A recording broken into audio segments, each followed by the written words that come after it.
وکذالک نوری ابراهیم ملکوت السماوات والارض او همدغه شان من خیو ابراهیم ته ملکوت السماوات والارض بادشاهی د اسمانونو او د ځمکې وليكون من الموقنین او دې دپاره چې دی شي د یقین کوونکو د ځمکو د اسمانونو بادشاهي ورته ښیو د دې تعبیرات مفسرینو دوه کړي یو تعبیر دا کړی دی امام راضي لیکلي چې الله رب العالمین بره نظام ورته ټول وښود تر دې پورې چې عرش او کرسي او اسمانونه دا ټول بیا ورته ټوله ځمکه الله پاک وښوده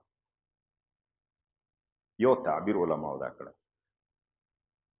چې نه دا اراءت چې دی او دا ښوونه چې ده ان هذه الاراءه كانت بعين البصيره والعقل لا بالبصر الظاهر والحس الظاهر دا ښوونه او دا اراءت چې ده دا اراءت قلبي دی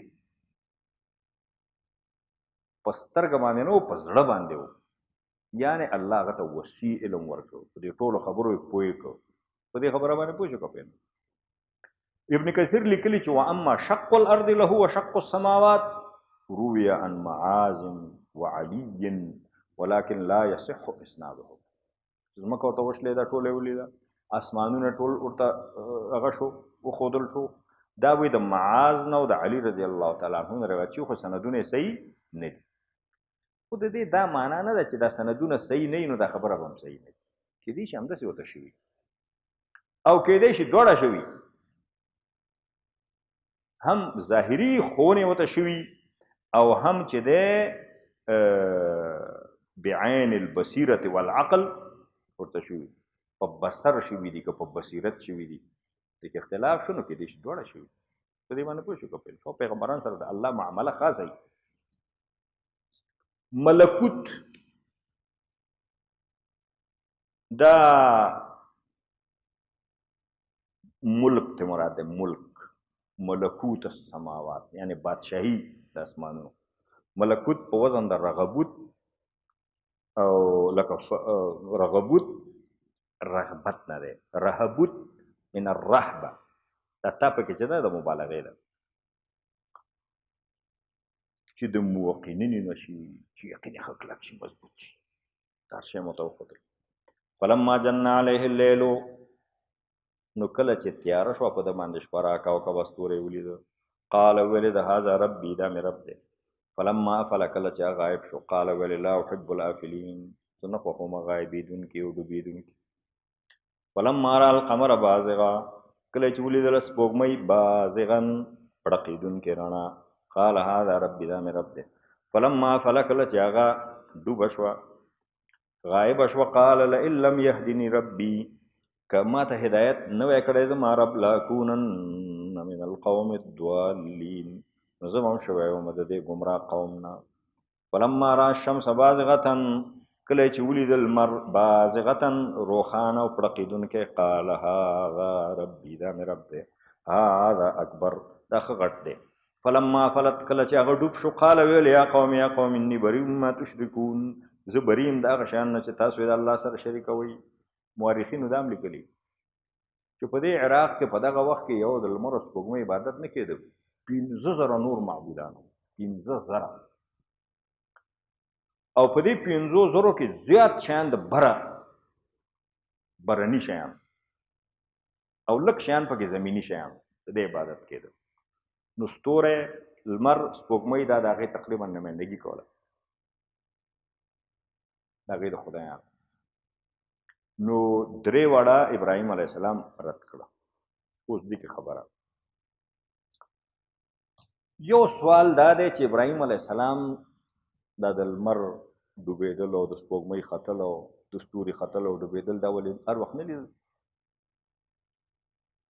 څنګه یو ناڅاپه دې ته متوجه نو د دې سوال د جواب دپاره بیا قصه تصنیف شوې ده قصه چې دا جواب پیدا شي و ابراهیم علیه السلام په غار کې لوی کړی چې ووته دا شیان یې ولیدل دا بالکل غلطه خبره چې ورته غلطه وایم په دې معنی غلطه نه وایم چې تفسیرو کې نشته شته خو دا نه الله ویلي دي نه رسول الله ویلي دي او نه د هغه وخت تاریخ باندې چې تا نظري هغه هم د دې تصدیق نه کوي. ابراهیم علیه السلام پلار د عمیلو طبقې نه و، د هغه لوړو خلکو نه و، د باچا په دربار کې هم په د اسرائیل تواریخو کې شته. هغه ته د دې حاجت نه پیدا کېده چې زوی په غار کې لوی کړي. نمرود وایي ماشومان مړه کول. تاریخي حساب باندې خود او قرآن نه دا ثابته ده چې فرعون مړه کول. خو نمرود باره کې داسې شی نشته غیر همدغه څو اسرائیلي روایتونه. اوس څنګه د یو کار ته متوجه شو؟ دا څه عجیبه خبره نه ده. سړی ډېر شیان هر وخت ویني ورته متوجه کېږي نه، خو بس ژوند دی تېرېږي، یو وخت کې سړی متوجه شي. نیوټن چې مشهور ساینسدان تېر شوی د هغه په باره کې دا راغلي چې په باغ کې ګرځېده، ویلي ده چې مڼه د پاسه نه لاندې ولیده. نو هغه په دې فکر شروع، نو هغې نه د کشش ثقل قانون کشف. نو دې خو دا معنا نه ده چې نیوټن مڼه چې ورته بیخي لیدلې نه او مور یې په غار کې لوی کړی او چې همدا ولیده او مڼه یې ولیده. هغه په زرګونو سوونو داسې واقعات به لیدلي چې د بره نه شی لاندې خواته غورځي، خو یو وخت کې د انسان ذهن هغې ته متوجه شي. نو ابراهیم علیه السلام خو د الله پیغمبر و، لوی سړی و، خو پیغمبر خو داسې دی چې د مور پیدا شي پیغمبر وي.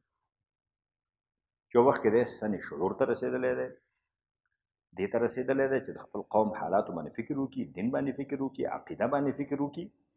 نو دې لپاره چې د قوم هم په خبره پوه کړي او خپل هم په خبره پوه شي، نو دې نه دلیل ونیو او دې ته الله ذهن متوجه کړ. مسله حل شو که نه؟ تاسو مزغه ومنله ده یو مسله. بل سوال دلته دا دی چې دی ستوری ولید ویې ویلې هذا ربي دا مې رب دی، نو دی ولې په شرک کې اخته نه شو؟ د دې جواب دا دی چې دا په شرک کې اخته شوی نه دی. سپوږمۍ ته یې ویلي، لمر ته یې ویلي، ستوري ته یې ویلي، ولې نه دی اخته شوی؟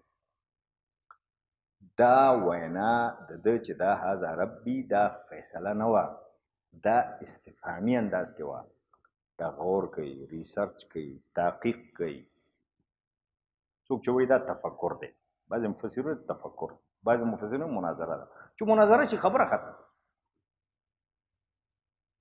خو چې د تفکر مثلا شي لکه چې بعضې مفسرین وایي، نو دا فیصله نه کوي چې هذا ربي. د دې مثال داسې دی چې دا وایي هذا ربي، نو دا مې رب دی. دی خو فکر کې دی که نه، فیصلې ته خو نه دی رسېدلی. د ده دا ودرېدل دلته دا توقف استفهامي دی، فیصله نه ده. پوه شوې؟ بیا همداسې بل شي ته، بیا همداسې بل شي ته. فیصله خو دا شه که نه چې اني لا احب الافلین، دا ځان نه خوښوم، دا ډوبېږي غیبېږي ورکېږي. که ما ته الله سمه لار ښودلې نه وای زه خو هم دې غونه ګمراه شوی یم. فیصله خو دا وه. په دې خبره پوه شو که چې بعضې مفسرین وایي دا مناظره وه، یعنې خپل قوم سره مناظره کوله. نو بیا خو خبره ختمه ده که نه؟ هغې په دې خبره پوهول چې ښه دا مې رب دی، ښه ځه ډوب شو. نو هلکه دا خو ډوب شو، دا څنګه رب؟ بیا خو بیخي په سوال نه پیدا کېږي. نو انشاءالله ټولې مسلې حل شوې او جواب شو. اني وجهت وجهي للذي فطر السماوات والارض حنيفا، زه چې دی مخ مې ګرځولی دی خپل مخ هغه ذات طرف ته چې پیدا کړي اسمانونه او ځمکه، حنیفا په داسې حال کې چې زه مایل یم د الله توحید ته او دې شیانو نه اوښتی یم. وما انا من المشرکین، او زه نه یم د مشرکانو نه. وحاجه قومه، او د سره محاجات وکړو، بحثونه وکړه د قوم د الله په توحید کې او په نفي د شرکاو کې، چې د شرکا نفي کړه چې دا شیان الله سره شریک نه دي. تاسو وایئ الله واحد لا شریک دی. قال نو دور ته ویلې اتحاجوني فی الله وقد هدان، آیا تاسو ما سره د الله په باره کې بحثونه کوئ؟ وقد هدان، او یقینا الله ما ته د توحید لار ښودلې ده. ولا اخاف ما تشركون به الا ان يشاء ربي، زه نه یریږم ما د هغه شیانو نه تشرکون به چې تاسو یې الله سره شریکان کوئ. الا ان یشاء ربي شیئا، مګر دا چې وغواړي زما رب څه شی، من اضراري، چې کوم ضرر الله ما ته ورسوي او الله یې غواړي به بېل شي. تاسو بوتان موتان نه زه ویرېږم نه، دا به ورته چا ویلي که نه چې ګوره ته خو دا خبرې کوې هلکه ځوانو، دا بوتان به دې ګوره خراب کړي. هغه زه دین نه لري.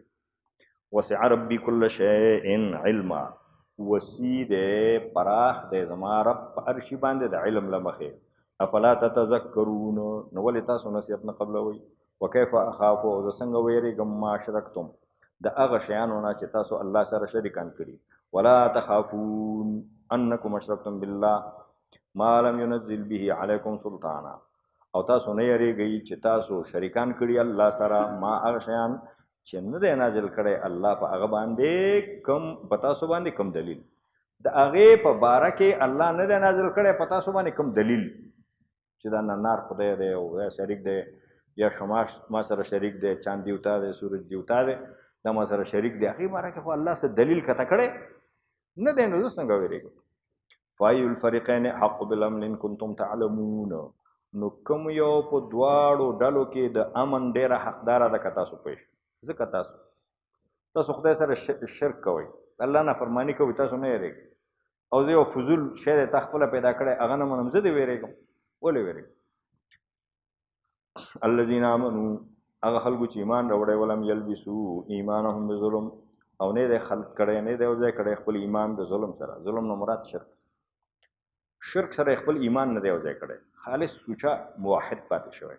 اولئک دغه خلک لهم الامن، دوی ته امن دی د عذاب د آخرت نه، وهم مهتدون، او دوی په سمه لار باندې رواني. دا آیت چې نازل شو صحابه ویرېدل، چا چې ایمان راوړه ایمان یې د ظلم سره یو ځای نه کړ، دې ته ورځ جهنم نه امني.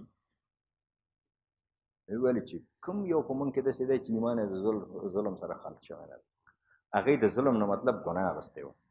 نو نبی علیه السلام ورته ویلې چې لیس هو کما تظنون انما هو کما قال لقمان لابنه یا بني لا تشرک بالله ان الشرک لظلم عظیم. دا قصه قرطبي لیکي. هغه وایي نه دا هغه دی لکه لقمان چې ویلې شرک ظلم عظیم دی. دلته د ظلم نه مطلب کفر دی، د ظلم نه مطلب شرک دی، چې څوک خپل ایمان د شرک او کفر سره یو ځای کړي. که ګناه وشو نو بیا توبه به وکړي. وتلك حجتنا آتیناها ابراهیم علی قومه، دا زمونږ دلیلو چې مونږ ورکړه دا ابراهیم ته د هغه د قوم په خلاف. یعنی دا دلیل ابراهیم علیه السلام ته مونږ په زړه کې واچو، مونږ پې پوه کړه، خپل قوم یې پې ملامت کړه. نرفع درجات من نشاء، مونږ پورته کوو په درجو کې هغه چاته چې اراده م ورته وشي، یعنی څوک په علم او حکمت کې پورته کوو. ان ربک علی حکیم علیم، بېشکه ستا رب چې دی حکمت والا دی او علم والا. ووهبنا له اسحاق و یعقوب، او موږ وبخه دته اسحاق او یعقوب. اسحاق زوی و، یعقوب بیا د اسحاق زوی مسیح و. کلن هدینا، د ټولو ته یعنی هدینا کلن مفعول به، ټولو ته هدایت کړی و، اسحاق تم، یعقوب تم، ابراهیم. ونوحا هدینا، او نوح ته هدایت کړی و من قبل دې نه مخکې، یعنی وهدینا نوحا، هدایت مو ته کړی و د دې نه مخکې، یعنی مخکې د ابراهیم نه. ومن ذریته، او د اولادې د نوح نه، داود دی او سلیمان دی، و ایوب او ایوب دی، و یوسف او یوسف دی، و موسی دی، و هارون او هارون دی. وکذلک همدغه شان نجزي المحسنین، موږ بدله ورکوو نیکوکارانو ته. من ذریته کې دا ضمیر نوح ته راجع دی که ابراهیم ته؟ نو دا نور ابراهیم کې هم صحیح کېږي، دا نور پیغمبران دا د ابراهیم اولاد هم دی، نو چې د ابراهیم اولاد شو نو د نوح په شو لکه خو مخکې تېر شو.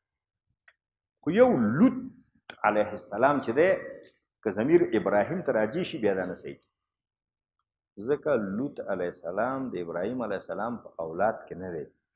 لوط علیه السلام د ابراهیم علیه السلام وراره و. نو دې وجې نه جمهور اعظم د مفسرینو دا وایي چې ومن ذریته کې د هی دا ضمیر نوح ته راجع دی، او د ذریې د نوح نه دغه کال چې تېر شوي یعنې دی ته موږ هدایت کړی. و زکریا و یحیا و عیسی، او زکریا علیه السلام، یحیی علیه السلام، عیسی علیه السلام، و الیاس او الیاس علیه السلام، کل من الصالحین، دا ټول د الله د نیکو بندګانو نه او الله ورته هدایت کړی، سمه لار ورته الله ښودلې، دی په غلطه نه و.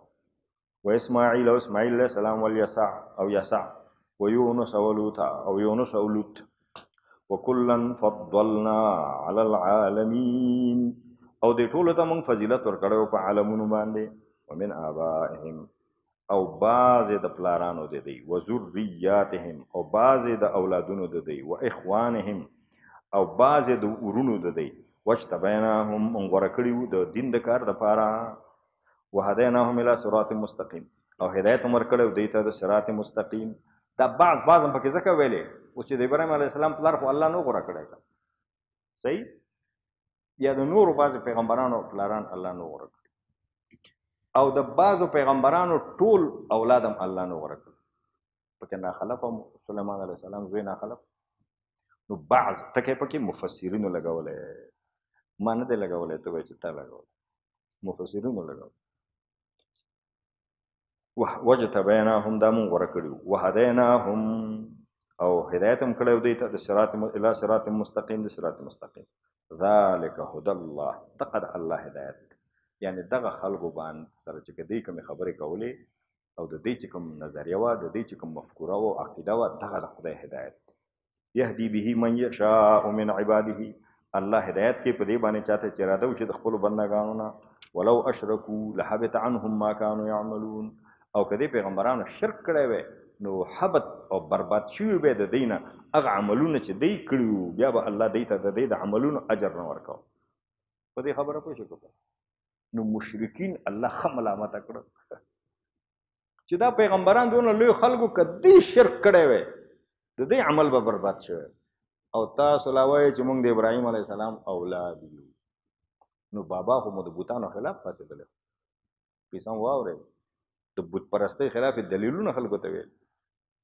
او بیا د هغوی په اولاد کې چې څونه پیغمبران تیر شوي دا خو لوط علیه السلام نه بغیر نو ټول د ابراهیم علیه السلام اولاد هم دی نو دوی خو د شرک خلاف کار کړی او شرک دونه بد شی دی که عمدی هم کړی وی بالفرض والمحال پیغمبر شرک نه کوي پیغمبران د ګناهونو نه معصومین شرک و کفر دی وی بالفرض که دیم شرک کړی وی نو د دې ټول عملونه به برباد شي نو چې ته لمسی کړو وسې چې ته کې نو ته پاتې کې اولئک الذین آتیناهم الکتاب دا هغه خلک دي چې موږ ورته کتاب ورکړی و والحکمت او پوهه هم ورکړی وه والنبوت او پیغمبري هم ورکړی وه فإن یکفر بها هؤلاء که کفر پې کوي دا خلک د دې مکې خلک فقد وکلنا بها قوما لیسوا بها کافرین نو یقینا موږ سپارلی دی بها دا نعمت قوما داسې قوم ته لیسوا بها کافرین چې هغوی به په دې کفر نه کوي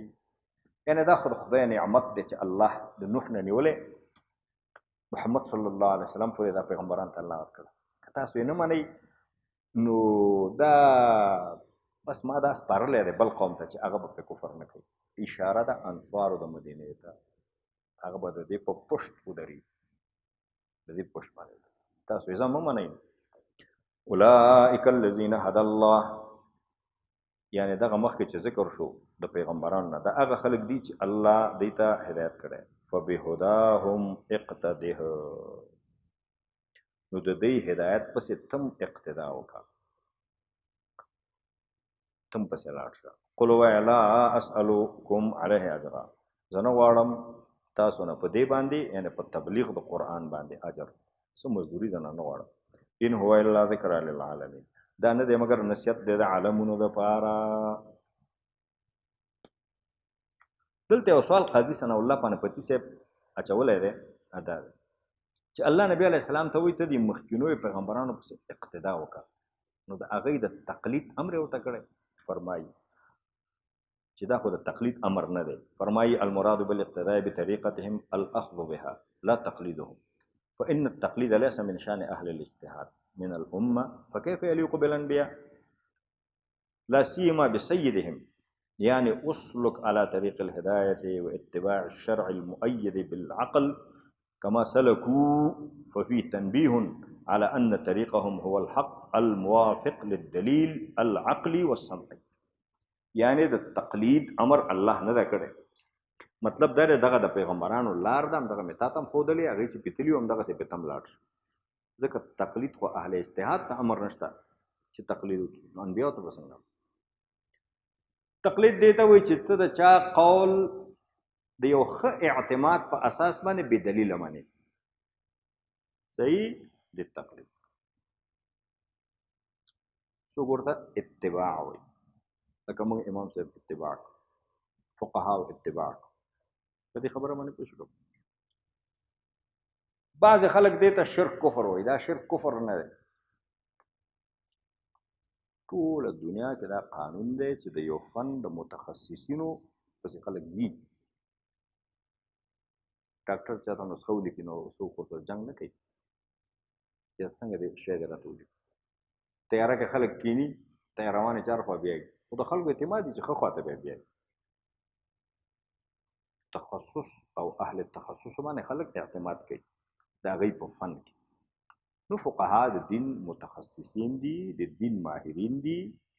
نو موږ په اعتماد کوو چې هغه خبره وکړي، زموږ تسلي کېږي چې انشاءالله دا به د دین خبره وي، الله او رسول خبره ده.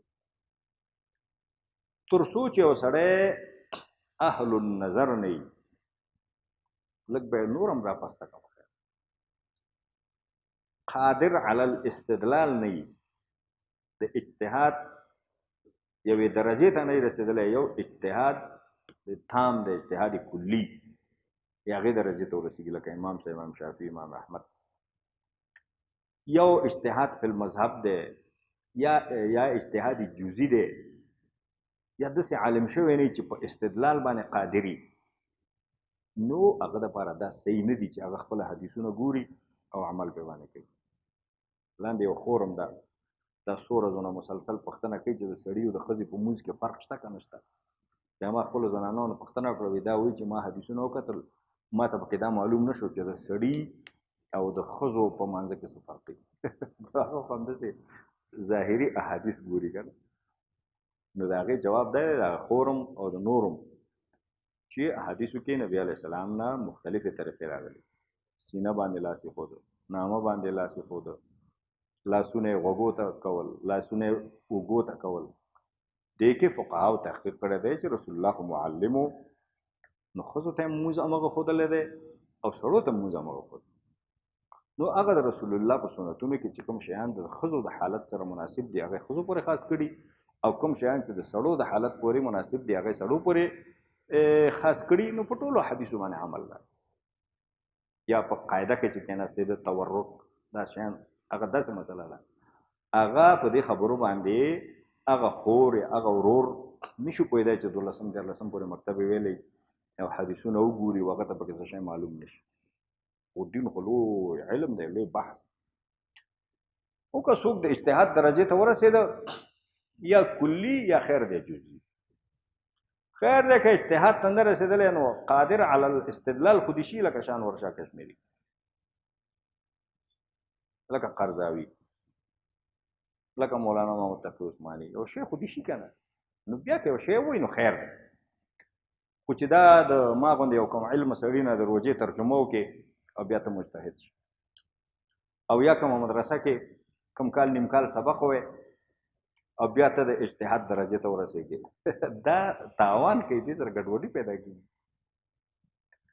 او دین باندې بیا نه پوهېږي او خودسري پیدا کېږي په خلکو کې ډېره زیاته. نو زه نورو خلکو غوندې دې خبرو کې ډېر دلچسپي مې نشته چې چا پسې خبرې وکړم یا چا پسې بد وایم، خپل نظر مې ویلی. نو الله دې موږ ټول ته هدایت او الله دې موږ د دین او د خیر په لاره باندې واړوي. دې شیانو کې ډېر ننوتل تاوان کوي او فایده نه کوي.